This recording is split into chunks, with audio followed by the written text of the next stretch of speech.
요한계시록 2장과 3장에 보면 소아시아 7교회에 대한 내용들이 이제 소개가 되죠. 근데 이 소아시아 7교회를 가만히 들여다보면은요, 책망받은 교회도 있고 또 칭찬받은 교회도 있고 또 권면받은 교회도 있고, 물론 뭐 대부분이 다 책망과 칭찬을 겸하여 받았어요. 그런데 이렇게 7교회가 각기 다른 평가와 또 칭찬과 책망을 받은 걸 보면서 어떤 신학자들이 그렇게 말을 하는 겁니다. 7교회는 오늘날 이 세상에 존재하는 모든 교회들의 모습이다. 무슨 말인지 아시겠죠? 그러니까 우리가 지금 이 세상에서 살아가는 우리 정신교회를 비롯해서 이 동네에 있는 모든 교회들, 베델교회, 주능교회, 뭐 예수비전교회 할 것 없이 모든 지상에 있는 교회들이 이 우리나라만 있는 게 아니고 전 세계에 흩어져 있는데, 이런 모든 교회들의 모습이 바로 이 성경에 나타난 7교회로 나눌 수 있다, 그 얘기예요. 그런가 하면은 또 다른 신학자들은 이 소아시아 7교회는 그냥 각각의 교회 시대를 보여주는 상징이다, 이렇게 말하는 사람들도 있어요. 뭐 둘 중 여러분들이 뭘 선택해도 아무 상관없습니다. 그게 중요한 게 아니거든요. 사실 어제 저녁까지만 해도 제가 요 견해를 좀 자세하게 설명을 하려고 쫙 준비를 다 해놨어요. 근데 오늘 새벽에 하나님이 제 마음에 감동을 주시는 거예요. 황 목사야, 그게 중요한 게 아니다. 그러시는 거예요. 그래서 다 날려버렸어요. 증인이 있어요. 저 류성희 집사님, 제가 원고 보내드린 거 있죠? 쫙 있죠? 다 날려버렸어요. 다 날려버렸어요. 그리고 다시 했어요.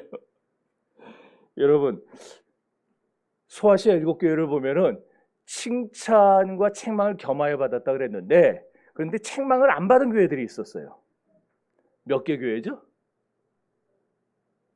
2개 교회죠. 2개 교회는 책망이 전혀 없이 칭찬만 받았습니다. 어떤 교회입니까? 네, 오늘 여러분이 읽은 이 빌라델비아 교회. 그리고 또 하나는 뭔 교회? 정신교회? 네, 서머나 교회. 그래서 여러분들 쭉 어디 여행하시다 보면은 서머나 교회라고 이름 붙인 교회도 꽤 있어요. 우리나라에. 빌라델비아 교회라고 써놓은 데도 꽤 있어요. 근데 에베소 교회나 라오디게아 교회라고 써놓은 교회는 한 번도 못 봤죠? 그럼 왜 이 2교회는 칭찬만 받았느냐? 그게 중요하지 이제. 왜 이 2교회는 책망이 하나 없이 칭찬만 받았을까? 이유는 간단합니다. 신령한 교회였기 때문이에요. 신령한 교회. 여러분, 신령하다는 말이 어떤 의미입니까? 뭐 옛날에 신령님 그 얘기 아니에요. 신령하다는 거는, 여기서 신령하다는 거는 성령이 존재하신다, 성령이 계신다, 그 말이에요. 그러니까 제가 간혹 가다가 기도회 인도할 때 우리가 교회를 신령한 교회 되게 하시고 하는데, 우리 목사님 신령하다는 말 무슨 의미로 하는 걸까? 잘 알아들으셔야 돼요. 우리 교회에 성령이 함께 하시는 교회가 되게 해달라고, 성령이 존재하시고 여기서 운행하시는 교회가 되게 해달라고, 그런 의미를 하는 거예요. 그렇다면 성령이 계시는 교회는 어떤 교회냐? 우리 정신교회가 어떻게 할 때 성령이 함께 하시는 신령한 교회가 될 수 있는가? 이 문제를 오늘 우리가 다 같이 한번 생각해 보면서 은혜를 나누고자 합니다. 첫째로, 어떤 교회가 신령한 교회냐? 예수 그리스도 중심의 교회가 신령한 교회예요. 믿습니까? 자, 7절에서 9절을 다시 읽어봅시다. 시작.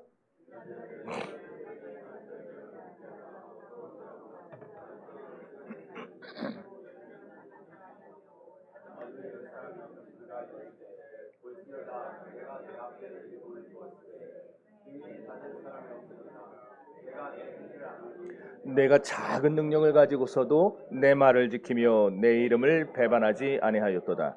보라, 사탄의 회당 곧 자칭 유대인이라 하나 그렇지 아니하고 거짓말하는 자들 중에서 몇을 내게 주어 그들로 와서 내 발 앞에 절하게 하고 내가 너를 사랑하는 줄을 알게 하리라. 아멘. 옛날에 개울가 보면은 지금처럼 큰 돌다리가 없었어요. 큰 돌다리가 없었어요. 그죠? 다 뭐예요? 어떤 돌다리예요? 평평한 거, 널쩍한 그냥 널쩍한 돌에다가 놔둔 거, 사람 보폭만큼 놓고서는 걸어가라고 하는 징검다리, 그거잖아요. 다 여기 그 세대 아니에요? 네, 징검다리 세대. 근데 이 징검다리 건널 때 중심을 잘 잡아야 됩니다. 특히나 무거운 짐 들었을 때. 무거운 짐 들고 중심 놓치면은 아차하는 순간에 그냥 빠지는 거예요. 그렇죠? 우리 신앙도 똑같습니다. 신앙도요. 우리가 매일매일 위기가 닥쳐와요. 우리 안에. 마치 징검다리 건너는 것 같이 지금 우리 생활 이 저변에는 여러분들이 그냥 무덤덤하게 살아서 그렇지 계속 여러분을 끌어내리려고 하는 그런 세력들이 있어요. 그런 영적인 세력들이 존재해요. 거기에다 징검다리 놔두고 건너가고 있는데 중심 잃어보세요. 어떻게 되겠습니까? 그래서 우리가 신앙생활도 중심을 잘 잡아야 됩니다. 그래야 중간에 쓰러지지 않고 넘어지지 않고 마지막 결승점까지 잘 도착할 수 있는 거죠. 그러면은 우리의 중심이 뭐냐? 우리가 잡아야 될 중심이 뭐냐? 바로 예수입니다. 예수 그리스도가 우리 신앙의 중심이 되는 줄 믿습니다. 사람 중심 삼지 마세요. 사람 중심 삼지 마세요. 여러분 사람 중심 삼으면은요 그 사람 넘어질 때 나도 넘어집니다. 왜? 내가 믿고 있는 사람이 그 사람이니까, 붙들고 있는 사람 그 사람이니까. 그 사람 떨어질 때 나도 같이 떨어지는 거예요. 우리는 인생을 살아가면서 오직 예수 중심으로 살아야 되는 줄 믿습니다. 그러면은 빌라델비아 교회가 이렇게 예수 중심으로 산 신령한 교회라 그랬는데 어떤 예수님을 중심으로 살았는가? 첫째, 빌라델비아 교회는 열쇠를 가지신 예수님을 중심으로 살았어요. 열쇠를 가지신. 자, 7절을 한번 따로 떼서 읽어봅시다. 시작.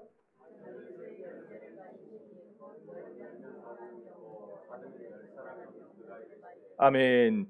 빌라델비아 교회는요 예수님을 아주 중심으로 삼은 교회였어요. 그것도 어떤 예수님? 열쇠를 가지신 예수님. 어떤 열쇠입니까? 다윗의 열쇠. 이 다윗의 열쇠라는 말은 한마디로 왕의 열쇠라는 거예요. 왕의 열쇠. 오직 왕만 열 수 있는 그런 열쇠. 이걸 가지고 왕이 창고문을 열면은 누가 닫아요? 닫을 열쇠가 없는데. 못 닫아요. 왕이 닫아버리면 누가 열겠습니까? 못 여는 거예요. 그 얘기를 지금 하고 있는 거예요. 그러니까 왕의 열쇠를 가졌다는 말은 결국 뭐냐? 그 누구도 간섭 못한다는 겁니다. 간섭 못해. 그런 열쇠를 지금 누가 가졌다는 거예요? 예수님이 가지고 계세요. 그 열쇠를 가지고 예수님이 오늘 정신교회를 찾아오셔가지고 여러분의 하늘 창고를 열어주시는 거예요. 누가 막을 겁니까? 누가 닫아요? 또 어떤 사람에겐 가서 닫아버리는 거예요. 누가 열겠어요, 그거를? 오늘 저와 여러분들이 한번 상상을 해보세요.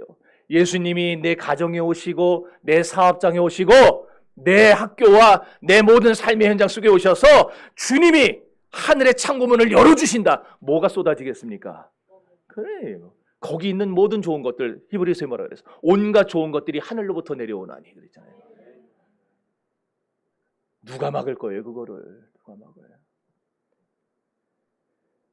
상상을 한번 해보시라고요. 어떤 일이 벌어질지. 예수님은 이렇게 저와 여러분의 모든 문제를 해결할 수 있는, 풀어줄 수 있는 그런 열쇠를 가지신 분이라는 사실을 믿으시기를 바랍니다. 이런 예수님이 열쇠를 가지고 우리 창고문을 열어주실 때 여러분의 가정과 직장과 사업과 자녀와 가정 모든 질병 문제는 물론이고 우리 교회와 이 나라와 민족의 문제까지 해결될 것입니다. 두 번째로 빌라델비아 교회는 문이 되시는 예수님을 중심으로 신앙생활을 했어요. 문. 자, 8절 읽어봅니다. 시작.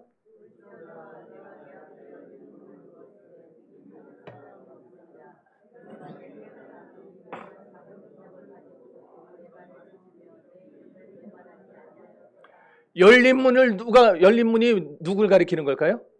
그렇죠. 아주 기가 막히네요. 열린 문 예수님을 가리키죠. 예.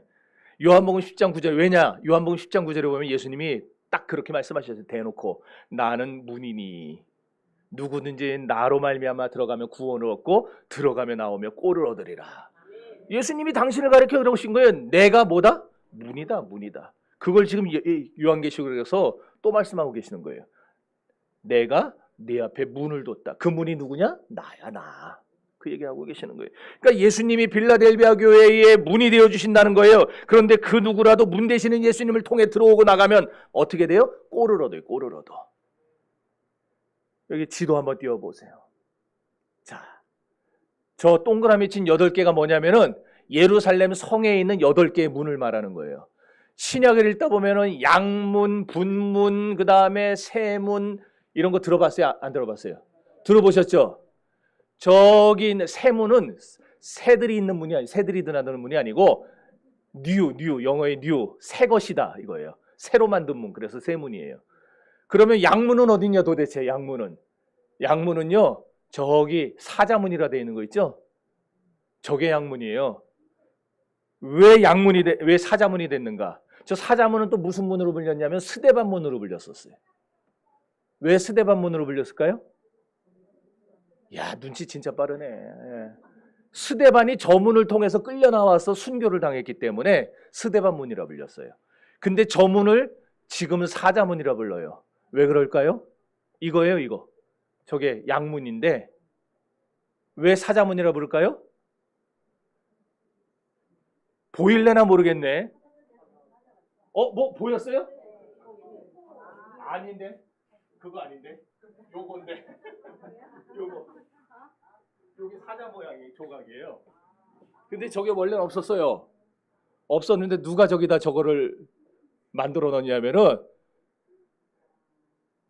이스라엘이 예루살렘이 이슬람 세력에 넘어갔죠. 1453년도 콘스탄티노플이 함락될 때 예루살렘도 같이 넘어가는데 이슬람 세력이 들어와서 제일 먼저 한 짓이 예수 흔적을 지우는 거였어요. 그래서 예수님이 베데스다 연못, 여기 나오면 베데스다 연못이잖아요. 베데스다 연못에서 했던 기적을 지우기 위해서 양문에다가 사자 모양을 그려놓은 거예요. 그래서 사자문이라 부른 거예요. 그래서 지금까지 저걸 사자문이라 부르고 앉았어요. 저거를. 나중에 우리 성지순례 가면 저거 다 보게 될 겁니다. 돈 모으고 계세요? 자, 어쨌든 이 양문은요 예루살렘에 있던 모든 양들이에요. 이양, 박양, 김양, 최양 할 것 없이 모든 양들은 다 아침 되면 이 양문을 통해서 나옵니다. 목자들이 양문을 통해서 양을 데리고 나와요. 그래서 어디로 가느냐 하면은 푸른 초장 잔잔한 물가로 데리고 갑니다. 그래서 거기서 하루 종일 꼴을 먹여요. 그리고 쉬게 해줍니다.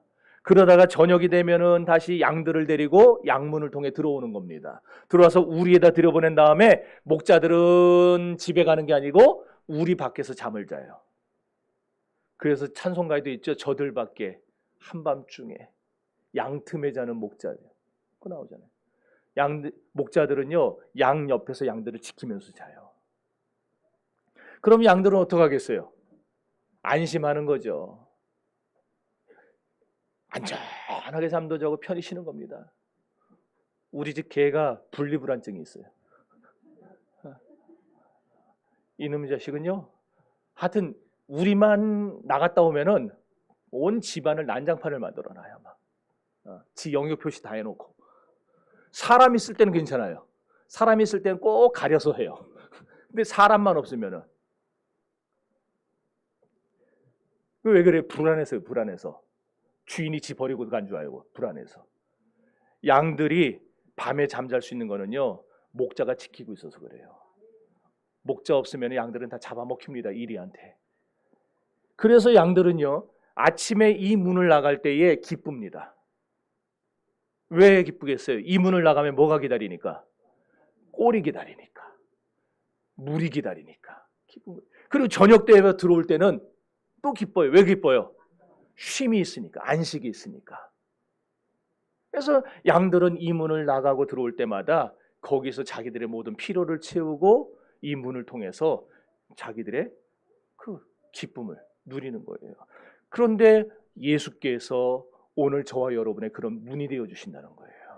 그러니까 여러분, 저와 여러분들이 우리가 이 문 되시는 예수님 안에 있으면 늘 예수 안으로 들어갔다 예수 안으로 나왔다 그냥 그 예수님과 함께 살면은 우리가 걱정 염려할 게 있어요, 없어요? 없어요. 지금 당장 뭐 해야 될 거 다 투성이라도 우리가 예수 안에 있으면 주님이 우리를 위해서 다 염려하시고 해결하시기 때문에 우리가 걱정하고 염려할 게 없다는 거예요. 그러니 여러분들, 이 예수문만 있으면 되는데 예수문 대신에 다른 수많은 문 만들려고 하지 마세요. 다른 수많은 문 만들어봐야 그 문으로 들어가도 꼴을 못 얻어요. 그 문으로 나와도 쉼을 얻지 못해요. 오직 우리가 들어가며 나오며 꼴을 얻을 수 있는 문은 예수문밖에 없습니다. 그래야 여러분들이 어느 길을 가더라도 무엇을 하더라도 안식할 수 있고 쉼을 얻을 수 있는 거예요. 난 예수로 충만하네. 난 예수로 충만하네. 난 예수로 충만하네. 영원한 왕 내 안에 살아계시네. 우리의 문 되시는 예수 안에 거하시는 여러분 되시기를 바랍니다. 셋째로, 빌라델비아 교회는 어떤 예수님을 중심으로 신앙생활을 했느냐? 알고 계시는 예수님을 중심으로. 누구를 알아요? 나를 알고 계시는, 나를 너무나 잘 아시는 예수님을 중심으로 신앙생활을 했다는 거예요. 8절 시작.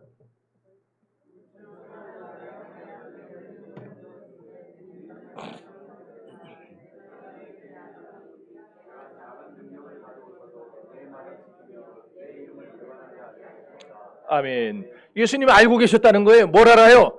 빌라델비아 교회 행위를 알고 계셨어요. 행위를. 여러분 옛날에 서태지 아이들 여기 다 아세요? 서태지 아이들?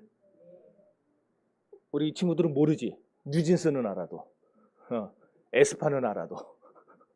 서태지 아이들이 그런 노래 불렀어요. 난 알아요. 빌라델비아 교회의 행위를 알고 있어요. 비록적인 능력을 갖고도 주의 말씀을 지키며 주님의 이름을 배반치 않았다는 걸 난 이제 알 수가 있어요. 내가 이거를 안 하려고 하다가 비웃으면 안 돼요. 자기들은 얼마나 잘한다고. 아이고 참나. 필라델비아 교회가 이런 식으로 예수 중심으로 사니까 주님이 세상 말로 뿅 가신 거예요. 죄송해요. 자꾸 세상 말 써서 뿅 가셨어요. 그래서 그 후렴구에 보면 그거 나오죠. 난 정말 그대만을 좋아했어. 나에게 이런 기쁨 안겨주는 그대여. 예수님이 필라델비아 교회 보면서 그러시는 거예요. 난 그냥 너만 좋아한다. 어디 나가서 우리 목사님 이상해요 그런 얘기 하지 마세요. 사랑하는 성도 여러분, 예수님은 알고 계세요. 뭘 알고 계시냐? 내 모든 행위를 알고 계세요. 내 모든 행위를. 남이 볼 때 내가 하는 행동도 알고 계시고 남들이 안 볼 때 했던 행동도 알고 계세요. 여러분이 집 안에서 하는 행동도 알고 계시고 집 밖에서 하는 행동도 알고 계세요. 오늘 우리는 어떻습니까? 사실 저와 여러분도 다 빌라델비아 교인들 같은 사람들이에요. 왜? 우리의 영적 유산, 우리의 영적인 미천 풍부합니까? 별거 없어요.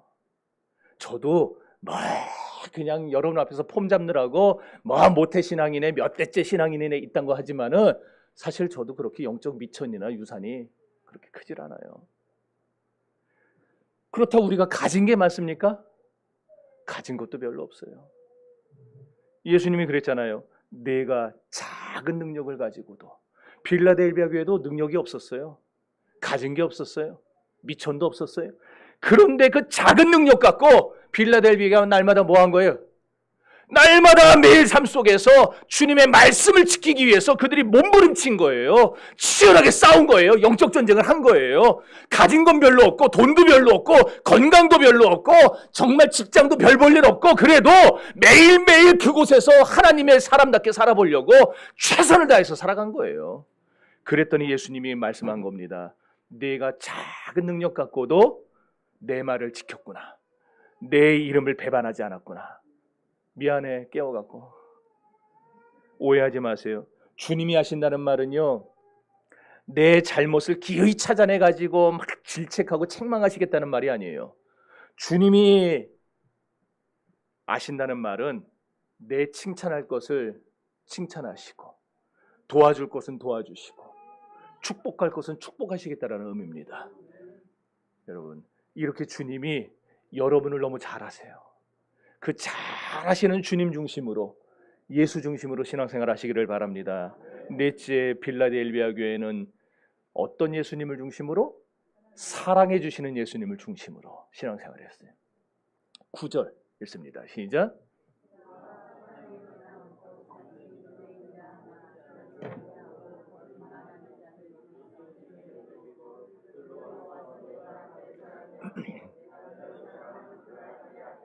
아멘. 당시에 빌라델비아 교회를 괴롭히는 사단의 회라는 게 있었대요. 이 사단의 회는 뭐냐면은 가족 중에 예수 믿고 교회 나오는 걸 반대하는, 그리고 그들을 핍박하는 이방인들과 유대인들이 만든 조직입니다. 근데 핍박의 정도가 얼마나 심했으면 그 모임의 이름을 사탄의 회라고 그랬겠어요. 사탄의 모임이라고. 오죽 심했으면. 이런 사탄의 회가 교회를 핍박합니다. 가정을 핍박합니다. 그래서 어려움이 생겨요. 그럼 어떤 현상이 벌어질까요? 교회를 핍박해서 교회에 어려움이 생깁니다. 그럼 어떤 현상이 벌어질까요? 어떤 현상이 벌어질까요?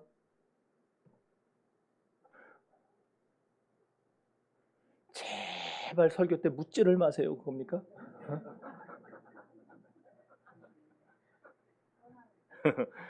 떠날 사람은 떠나고 뭉칠 사람은 뭉쳐요.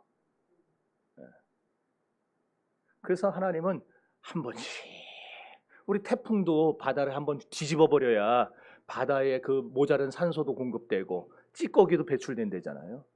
주님은 교회에 한 번씩 어려움을 주세요. 그래서 그걸 극복해 나가는 과정을 통해서 교회가 건강해지고 튼튼해지고 성장하게 하기 위해서. 여러분, 근데 여기 보면은 뭐라고 했습니까? 그런 사탄의 회 중에서 거짓말하는 자들 몇, 여기 거짓말한다는 거는 우리가 말하는 거짓말만 말하는 게 아니라 모함하고 다니는 사람들, 이 그냥 아무튼 예수 믿는 사람만 보면은 그냥 못 잡아먹어서 안달인 인간들, 그런 사람들, 아주 주동작격인 인간들 있잖아요. 그런 사람들 몇을 내게 주어 빌라델비아 교회에게 줬다는 거예요. 근데 그들이 와서 뭘 합니까? 뭐래요? 교회 앞에 나와서 무릎 꿇고 항복하게 하는 거예요. 두 손 들고 하나님 앞에 돌아오게 만들겠다는 겁니다. 여러분, 교회를 죽어라 핍박하던 인간이 회개하고 예수 믿고 구원받는 거 보세요. 그러면 어떻습니까? 그걸 보면서 하나님의 살아계심을 우리가 알게 되지 않아요? 전부여 의지없어서 손 들고 옵니다. 주 나를 박대하시면 나 어디 가리까. 저런 사람도 얼마나 많습니까? 여러분들은 아니에요? 저는 그랬어요. 주님 앞에 내 과거, 내 교만, 내 모든 것 다 회개하면서 주님마저 나를 버리시면 내가 어디 가겠습니까? 주님 앞에. 이런 일이 벌어지면은 어때요? 교인들이 그 극심한 박해와 핍박이 있었을 때는 참 견디기 힘들었지만 이런 일이 벌어지면 교회가 똘똘 뭉쳐요. 힘을 얻어요. 위로를 받아요. 오늘 우리도 똑같습니다. 교회를 핍박하는 자들, 그렇게 죽어라 저건도 해도 예수 안 믿던 자들이 교회 앞에 나와 우리 정신교회에 탁 나와가지고 예배드리는 모습 보면은 우리도 야, 하나님이 살아계시는구나. 하나님이 우리 정신교회를 사랑하시는구나. 이걸 깨닫게 되지 않습니까? 그러니 여러분, 남은 하반기 우리 정신교회 성도들이 이런 예수님, 어떤 예수님? 열쇠를 가지신 예수님, 문이 되시는 예수님, 그리고 또 뭐예요? 알고 계시는 예수님, 그리고 마지막 네 번째는 사랑해 주시는 예수님, 이런 예수님을 중심으로 신앙생활 잘 할 수 있게 되기를 바랍니다. 그래서 이런 좋은 예수님과 함께 교통하면서 날마다 주님이 주시는 꼴을 먹으며 영적인 그 평안을 누리는 여러분들이 될 수 있기를 주의 이름으로 축원합니다. 그 다음에 큰 두 번째로 어떤 교회가 신령한 교회냐? 평화로운 교회. 평화로운 교회가 신령한 교회예요. 자, 10절 읽어봅시다. 시작.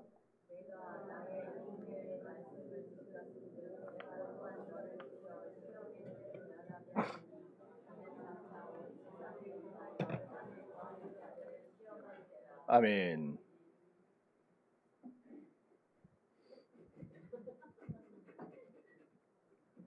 따라합시다. 따라하세요. 네가 나의 인내의 말씀을 지킬 때 나 또한 너를 지키리라. 시험의 때를 면하게 해주리라. 그러니까 결국 한마디로 뭐냐? 시험 들지 않게 지켜준다는 거예요. 여러분, 이게 얼마나 큰 복입니까? 신앙생활로서 시험 들지 마세요. 저랑 같이 있으면서 시험 들지 마세요. 복만 받으세요. 여러분, 시험 든 교회 보셨어요? 시험 든 교회 가보셨어요? 안 가보셨으면 말을 하지 마세요. 하여튼 며칠 전까지 형제님 자매님 하하하 이러던 사람들이요. 시험 한번 딱 들고 나면요, 그 좋았던 사람들이 서로 고소고발을 하고 교회가 난장판이 됩니다. 맨날 부모가 싸우는 가정이 있다고 한번 생각을 해보세요. 그 집의 자녀들이 뭘 보고 배우겠습니까? 그러잖아요. 우리 석담이 옛날에 애들 앞에서 숭늉도 못 마신다 그랬잖아요. 애들 앞에서는 가려서 해야 되잖아요. 어떤 방송인이 TV 나와서 그러더라고요. 제가 그걸 그 순간에 그걸 어떻게 들을 기회가 있어서 들었는데, 아이가 초등학생 때 남편하고 허건날 싸웠대요. 이 육아에 지쳐가지고 막 그냥 짜증은 나는데, 그래서 남편하고 맨날 싸웠대요. 그날도 여지없이 남편하고 싸우는데 그날따라 애가 스마트폰을 들고 소파 저 끝으로 가서 혼자 앉아서 계속 보더래요. 뭐를. 싸우는데 뭐 그게 신경 쓰이겠어요? 다 싸우고 열받아서 그냥 서로 각방 쓰고 날밤 꼬박 세우고 나서 다음날 애는 학교 보내야 되니까. 그래서 애가 밤새 뭘 봤나 그래서 검색창을 뚝 열어봤더니 깜짝 놀라서 기절하는 줄 알았대요. 이혼, 한부모 가정, 엄마 아빠 이혼하면 나는 누구를 따라가야 될까? 이런 거. 그래서 그날부터 절대로 애 있는 앞에서는 안 싸웠다 그럽니다. 여러분, 애들 앞에서 싸우지 마세요. 애들 앞에서. 아멘을 안 한다는 거는 안 싸운다는 거든지, 아니면 암만 그래봐라 싸울 거다라든지. 여러분, 가정이 시험에 들면 산산조각 납니다. 교회도 똑같아요. 교회가 시험 들면요, 파벌 생겨요. 파당을 만들어요. 그래가지고 서로 싸움을 해대기 시작해요. 교회가 시험 들어서 싸우면요, 좋아할 놈은 딱 하나밖에 없어요. 마귀 새끼밖에 안 좋아해요. 교회가 시험 들면은. 마귀가 엄청 좋아하는 거예요. 여러분, 하나님이 좋아하는 건 어떨 때 좋아할까요? 우리 가스펠 중에 있잖아요. 한 영혼이 회개하고 돌아올 때 하나님 어떠세요? 천국에서 기뻐서 춤을 춘다 그랬어요. 기억 안 나세요? 또 불러봐야 돼요, 그거? 기뻐서 춤추세요, 하나님이. 근데 교회가 싸우면, 교회가 시험 들면은 누가 춤추냐? 마귀가 일어나서 춤을 춰요. 좋아하고. 여러분, 절대 신앙생활 하면서 시험 들면 안 돼요. 우리 교회가 시험 들면 안 돼요. 그러면은 교회가 이런 시험을 안 드는 방법이 있는가? 있어요. 어떻게 해야 됩니까? 우리가 할 수 있는 게 아니에요. 시험에 안 들 수 있는 방법이 있는데 내가 할 수 있는 게 아니고 누가 해줘야 돼요. 누가? 하나님이 지켜주셔야 됩니다. 그래요, 여러분, 우리는 날마다 뭐 하는 거밖에 없어요? 기도해야 돼요. 우리 교회 시험 들지 않게 해주시고, 여러분도 개인적으로 기도할 때 꼭 기도하세요. 교회를 위해서. 우리 교회 시험 들지 않게 해주시고, 우리 목사님, 우리 전도사님들, 그리고 우리 모든 장로님, 권사님, 집사님, 성도님, 청년들, 애들 다 우리 교회를 들어오면서 이 안에서 은혜만 충만히 받고 가게 해달라고 그렇게 기도하시기를 바랍니다. 성도 여러분, 하나님이 우리 가정을 지켜주셔야 우리 가정이 평안해지고, 하나님이 우리 교회를 지켜주셔야 우리 교회가 평안한 교회가 되는 줄 믿습니다. 평안한 가정의 자녀들이 삐뚤어지지 않고 바로 자라지 않아요? 그러잖아요. 우리 김장로님네 자녀들 얼마나 똑바로 컸습니까? 참 멋있어요. 예? 지금 여기 좀 데리고 오라고 그렇게 해도 너무 좋아요. 아들 둘이 다 똑바로. 마찬가지예요. 평안한 교회에서 자라는 성도들이 똑바로 큽니다. 어딜 데려다 놔도요, 제 몫을 해요. 그리고 그런 성도들이 봉사도 하고 헌신도 하고 하나님께 영광을 돌릴 수 있는 거예요. 자, 이제 11절 읽어보세요. 시작.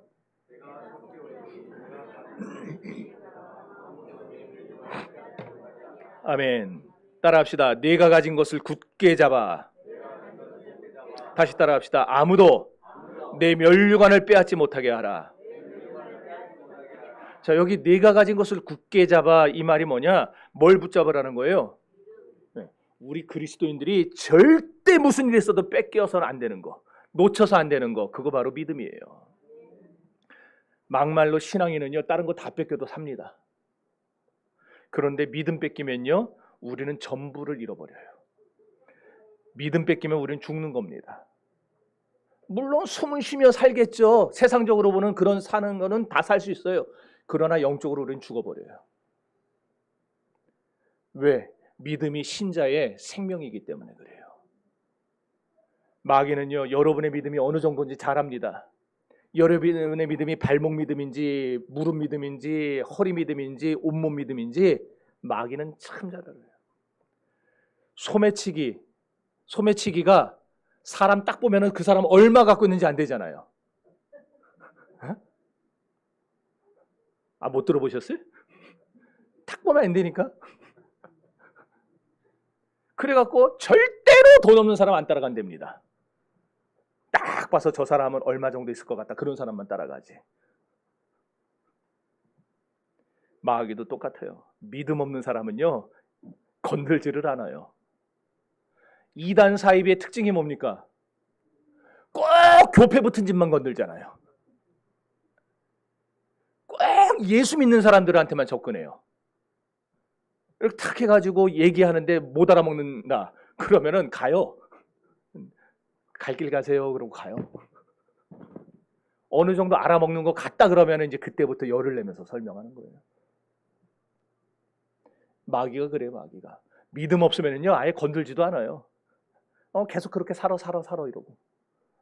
근데 믿음이 있으면은 마귀가 건드려요. 그래서 여러분들, 우리 믿음 놓치면 안 돼요. 믿음 붙들고 사시기를 바랍니다. 네. 여러분, 신자가 믿음으로 면류관을 받아 쓰는 게 아니라, 여기 보면은 왜 그렇게 믿음 지키며 살아야 되느냐? 면류관을 뺏기지 않기 위해 그랬어요. 내 면류관을 빼앗지 못하게 하라. 신자가요, 믿음으로 면류관 지키는 거 아니에요. 믿음으로는 뭘 받느냐면 구원을 받는 거예요. 막말로 베드로나 한편 강도나 믿는 시기는 달랐는데 믿고 나니까 다 어떻게 됩니까? 똑같이 구원받잖아요. 똑같이 구원받아요. 믿으면 구원받아요. 근데 믿음으로 우리가 면류관 받는 게 아니에요. 면류관은 뭐로 받느냐? 그 사람의 충성과 헌신으로 받는 거예요.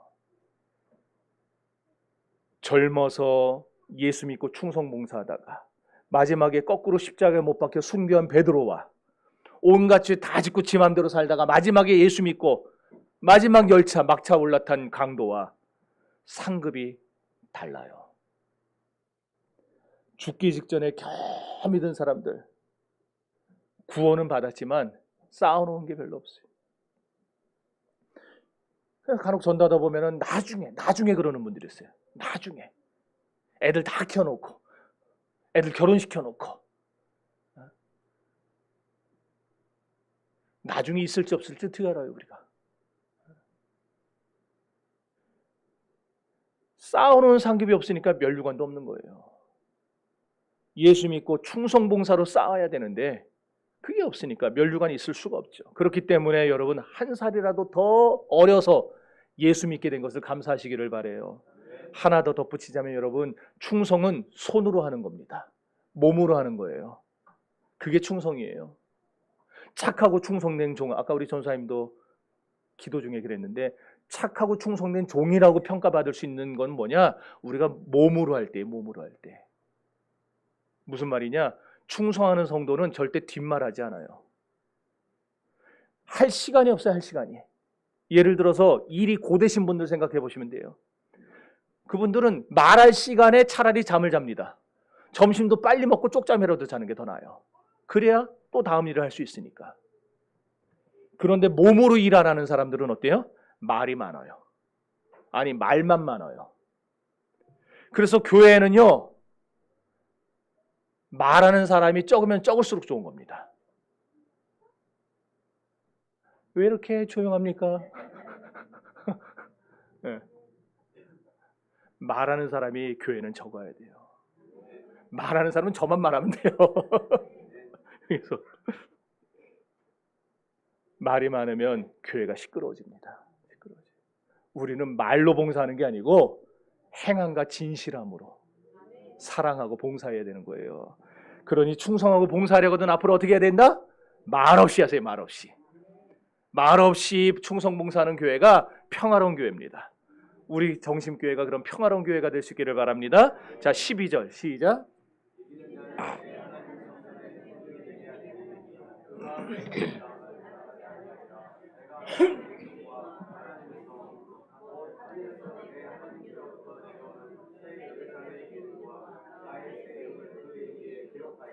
아멘. 여기 보니까 빌라델비아 교회 위에 예수님이 이름 3개를 쓰신다 그랬어요. 어떤 이름입니까? 첫째, 어떤 이름? 금세 읽었는데 지나가니까 까먹었어요? 첫째, 하나님의 이름. 두 번째 뭔 이름? 새 예루살렘의 이름. 세 번째 어떤 이름? 예수님의 새 이름. 예수님의 새 이름. 요 3가지 이름을 새겨주겠다는 게 뭐냐? 한마디로 천국 시민권을 주겠다는 거예요. 여러분, 심령 속에, 자기 마음 속에 주님의 이름이 새겨진 성도는 하늘의 것을 사모하게 됩니다. 그러니까 여러분, 심령에 예수가 새겨진 사람은요, 세상 것 별로 그렇게 안 쳐다봐요. 중요하지 않아요. 날마다 어디만 보고 살아요? 천국만 보고 사는 거예요. 주님 나라 그 영광을 보며 살고, 주님 나라의 그 위로와 찬란함과 주님의 그 아름다움을 보면서 매일매일 저녁에 들어와서 힘이 딱 떨어지면 그거 바라보면서 힘을 얻고, 다음날 아침에 또 나갈 때는 또 그거 바라보면서 오늘 하나님이 내게 새 힘 주실 걸 믿고, 그러면서 살아가게 되는 거예요. 여러분, 출애굽할 때에 이스라엘 내에 반역이 있었어요, 없었어요? 출애굽 때. 자, 그러면 그렇게 말하니까, 그럼 불평이 있었어요, 없었어요? 네. 이스라엘 백성들이 하나님 앞에 막 대들고 막 이렇게 기어 올랐던 거 있었어요, 없었어요? 있었어요. 근데 그 처음 시작이 어디서부터 했는지 아세요? 어디서부터였을까요? 출애굽할 때에 이스라엘 백성들만 나온 게 아니었죠. 누가 따라 나와요? 수많은 민족들이, 다양한 민족들이 따라 나옵니다. 네, 다양한 민족들이 따라와요. 그들을 성경이 뭐라 불렀느냐? 허다한 잡족이라 불렀어요. 잡족이 뭐예요? 잡종들이 잡종들. 그러니까 어떤 뭐 표준도 없고 기준도 없고 발음도 없고 그냥 지들 내키는 대로 살아가는 것들. 그래서 그들을 잡족이라 불렀어요. 근데 불평이 어디서 나온지 아세요? 그 잡족들이 시작했어요. 출애굽기를 가만히 가서 뒤져보세요. 그러면은요, 맨 처음 불평이 그 허다한 잡족들에게서 불평이 시작되니, 그 불평이 어떻게 된 거예요? 들불처럼 번진 겁니다. 금세 이스라엘 민족을, 처음에 이스라엘은 불평할 줄 몰랐어요. 불평이라는 걸 안 하고 살았어요. 근데 하도 옆에서 불평을 해대니까 이게 나도 모르는 사이 전염이 돼가지고 그 다음부터 나도 입만 열면 불평하기 시작하는 거예요. 교회가 그래요. 그래서 교회에서는요, 입을 다물어야 된다고 한 거예요. 차라리 불평하려고도 입을 다물고 살아야 돼요. 입을 열면 뭘만 해야 돼요? 감사해야 되고, 칭찬해야 되고, 격려해야 되고, 사랑의 말을 해야 되고, 그러면 교회는요, 싹 허다한 잡족들이 싹 정리가 돼요. 그러면서 교회가 하나님이 쓰시는 그런 강력한 교회가 될 수 있는 것입니다. 여러분, 우리가 기껏 신앙생활하면서 허다한 잡족 취급받아서 해야 되겠습니까? 아니죠. 참 이스라엘 대접을 받아야 되지 않겠어요? 그러니까 우리 불평불만하지 맙시다. 우리 교회도요, 육신의 눈으로 보고 불평의 눈으로 보면 불평할 건덕지가 있어요, 없어요?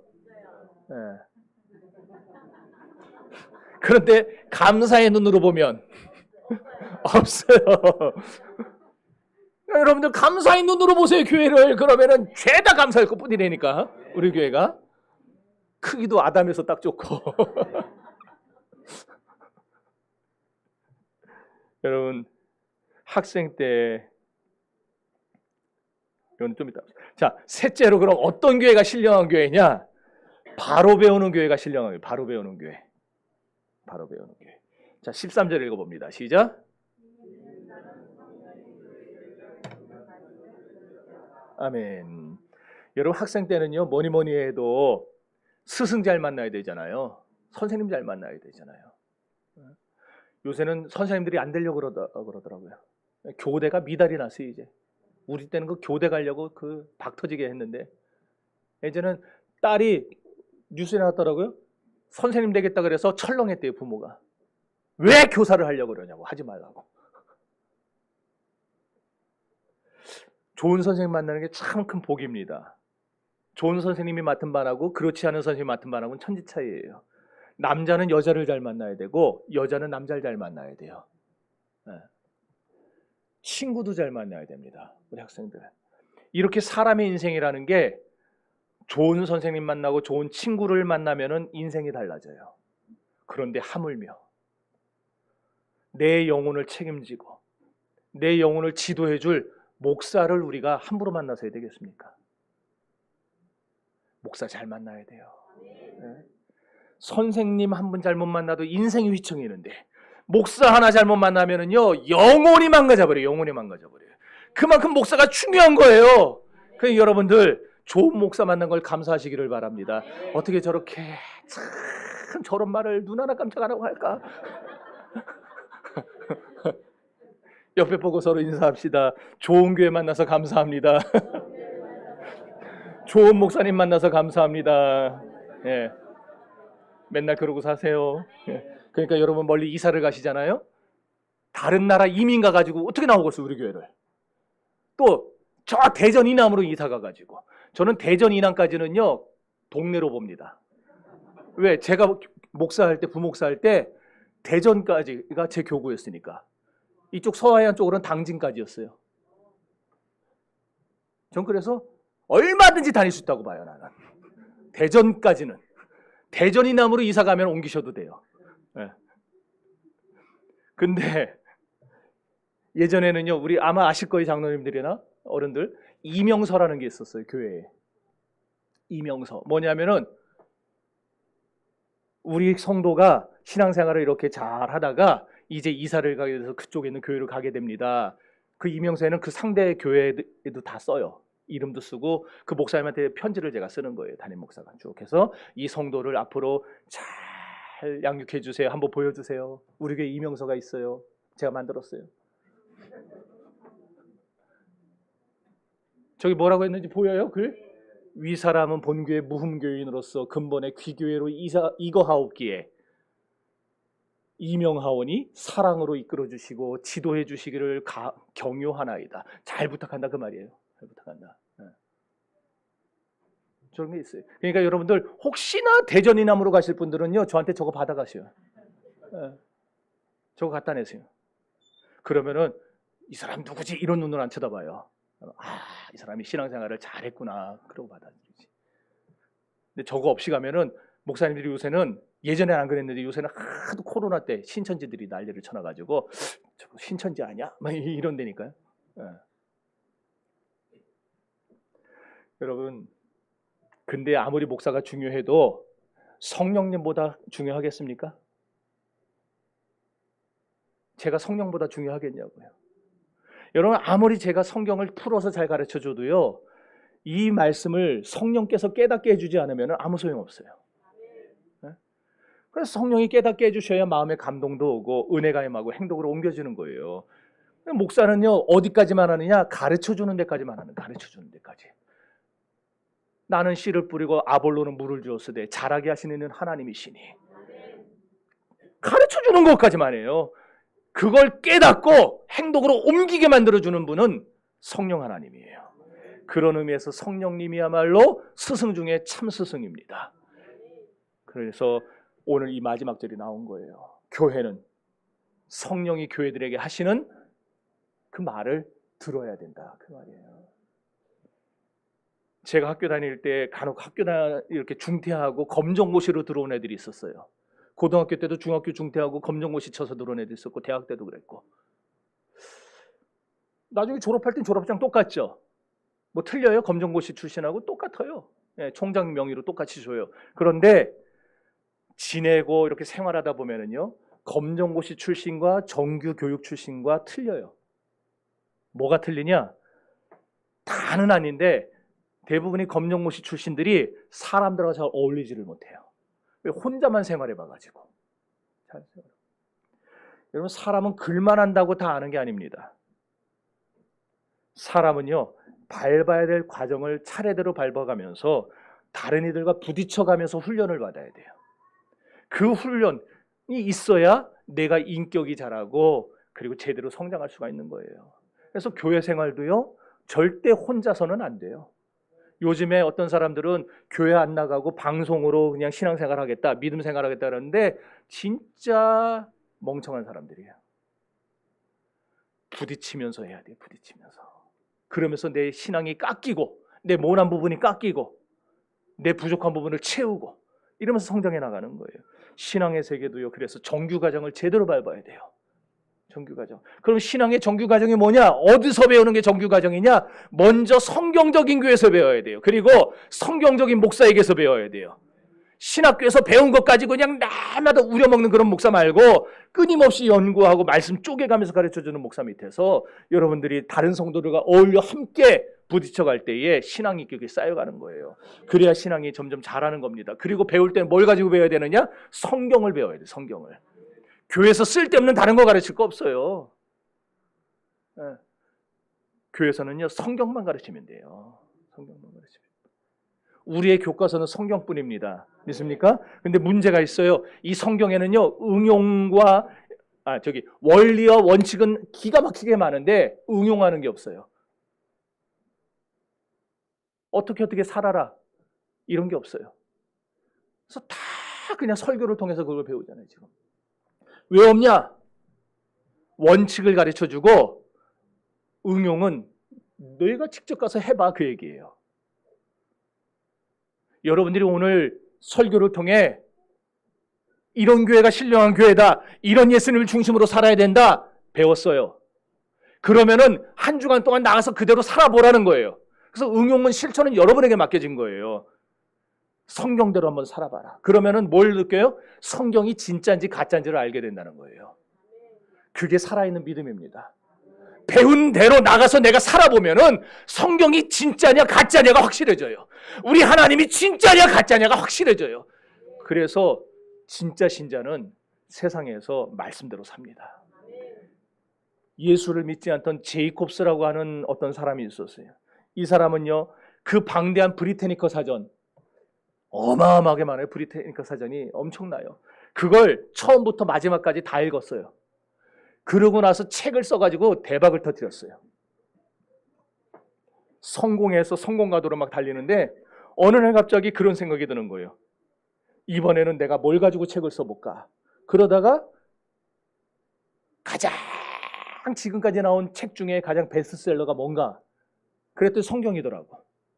그래서 그 성경을 가지고 한번 책을 써봐야 되겠다. 근데 성경을 가지고 책을 쓰려면 어떻게 해야 되겠어요? 읽어봐야 될 거 아니에요. 읽어봐야 될 거 아니에요. 그래서 내가 이제 성경을 보고 성경대로 한번 내가 1년을 살아봐야 되겠다. 그러면서 내가 책을 써야지. 그러고 나서 쓴 책이 미친 척하고 성경 말씀대로 살아본 1년이라는 책이에요. 저거 뭐 굳이 사서 읽어볼 필요는 없어요. 저한테 있어요. 꼭 보고 싶은 사람은 와서 빌려서 보세요. 그때 경험을 바탕으로 저 책을 쓴 거예요. 그런데 이 사람이 381일째 1년만 하고 말라 그랬는데 1년 조금 더 했죠. 381일째에 이 사람이 전심으로 하나님을 영접합니다. 자기가 성경대로 살아봤더니 이 하나님은 가짜일 수가 없다. 이 하나님은 진짜다. 이래서 주님 영접하고 그 다음부터 이 사람이 나는 평생 말씀을 따르겠습니다. 결단을 했대요. 그 내용이 이 책이에요. 책 내용 다 얘기해 드렸어 내가 지금. 이 2권짜리를. 말씀을 맺겠습니다. 성도 여러분, 빌라델비아 교회는요 참으로 모범적인 교회고 강건한 교회였어요. 한마디로 신령한 교회였습니다. 신령한 교회가 어떤 교회라고 했어요? 열쇠를 가지신 주님, 문이 되시는 주님, 우리를 너무나 잘하시는 주님, 그리고 우리를 사랑해 주시는 주님을 중심으로, 그 예수님 중심으로 신앙생활하는 교회, 그런 교회가 신령한 교회입니다. 그리고 어떤 교회가 신령한 교회예요? 평화로운 교회, 바로 배우는 교회, 이런 교회가 신령한 교회라고 그랬어요. 그렇다면 오늘 우리 정신교회는 어떤 교회일까요? 가만히 여러분에게 물어보세요. 우리 교회는 신령한 교회일까요? 안 신령한 교회일까요? 속으로 하려니까 대놓고 하면 짜고 하는 줄 알잖아요. 방송 보면서. 여러분, 우리 빌라델비아 교회처럼 신령한 교회를 만들어갈 수 있기를 바랍니다. 우리 모두가 다 신령한 성도가 되시기를 바랍니다. 성경적인 교회에서 성경적인 목사에게 배우셨으니까 나가서 이제 여러분이 성경대로 살아보시기를 바라요. 오늘 말씀 배운 대로 한 주간 동안 살아보시기를 바랍니다. 예수 중심으로 사세요. 주님 안에서 사세요. 바로 배운 사세요. 그래서 여러분들이 그런 정신교회를 만들어 가시고 그런 정신의 가족들이 다 될 수 있기를 우리 주님의 이름으로 축원합니다. 다 같이 기도합시다.